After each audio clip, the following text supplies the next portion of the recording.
ফাতেমা এ শহরের সবচেয়ে ধনী ও নামকরা ব্যবসায়িক হারুন সাহেবের একমাত্র মেয়ে। অতি অহংকারী ও বদমেজাজি। বেশিরভাগ সময় ওর ছেলে বন্ধুদের সাথে আড্ডা ও ঘোরাফেরায় কাটে। অতি সুন্দরী হওয়ার কারণে ছেলেরা ওর পাশে ঘুরঘুর করতেই থাকে। অথচ ওর বাবা হারুন সাহেব একজন দিনদার ও ভালো মনের মানুষ। এই রূপ চলাফেরার কারণে ওর বাবা হারুন সাহেব ওকে নিয়ে খুব চিন্তায় থাকে।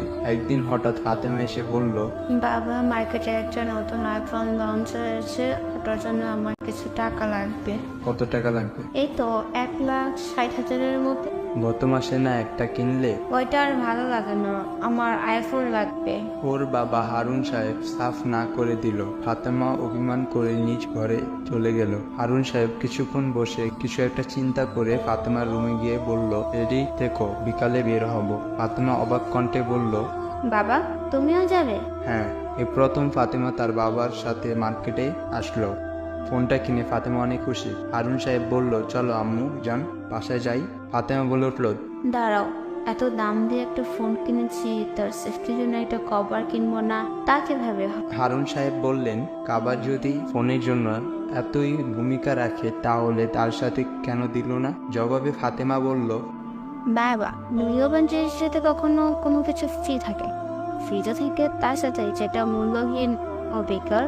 ও আচ্ছা আচ্ছা আম্মু জান, একটা কথা বলি, আমার কাছে সবচেয়ে মূল্যবান তুমি, তার কাছে সামান্য ফোন কিছুই না। অথচ আমি কি তোমার সেফটির জন্য কিছু করতে পারছি? আমি জানি তুমি কেন আমার কথায় কোনো মূল্য দাও না, কারণ তুমি মনে করো তোমার মা মারা যাওয়ার কারণ আমি অসুস্থতার সময় পাশে ছিলাম না, ব্যবসায় ব্যস্ত ছিলাম, কিন্তু আসলে ব্যাপারটা এমন ছিল না।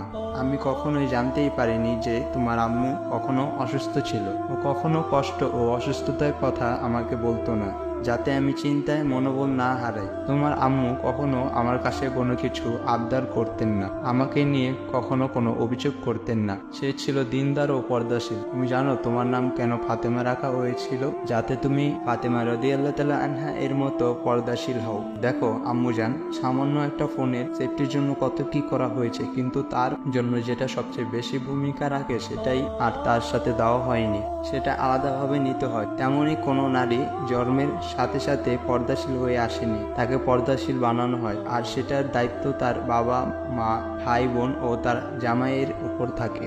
জানো আম্মু জান, তোমার কারণে আমার অনেক ভয় হয়, কারণ একজন নারী চাইলে 4 জন পুরুষকে তার সাথে জাহান্নামে নিয়ে যেতে পারে। তার মধ্যে রয়েছে তার বাবা, ভাই, সন্তান ও তার হাজবেন্ড।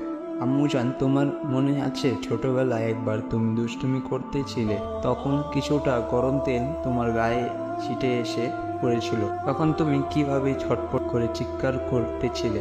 জাহান্নামের ফুটন্ত তেল তো তারতেও অনেক ভয়ঙ্কর ও কষ্টদায়ক, তা তুমি কিভাবে সহ্য করবে? ইসলামে বলা হয়েছে, যে পুরুষের সাথে বিবাহ যায় সেই পুরুষের সামনে না আসতে, পর্দার আড়ালে থাকতে। অথচ তোমার মেয়ে বন্ধুর চেয়ে ছেলে বন্ধুর সংখ্যা বেশি। ইসলামে বলা হয়েছে নারীদের আস্তে ও নরম গলায় কথা বলতে, অথচ তুমি বন্ধু বান্ধবদের সাথে জোর গলায় কথা বলো, গান গাও, বিভিন্ন পার্টিতে নাচানাচি করো। ইসলামে নামাজ বাধ্যতামূলক করা হয়েছে, কিন্তু তুমি কখনো নামাজই পড়ো না। হারুন সাহেব কথা শেষ করতেই চাচ্ছিল, তখনই পাশ থেকে ফিসফিস করে কান্নার শব্দ আসতেছিল। ফাতেমা অজর ধারায় কান্না করছে আর বলছে, বাবা, আমাকে কি আল্লাহ কখনো মাফ করবে? আরো কান্নায় ভেঙে পড়ল।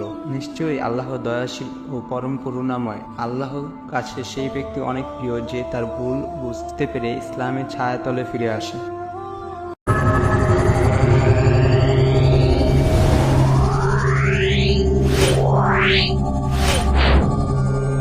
Yeah.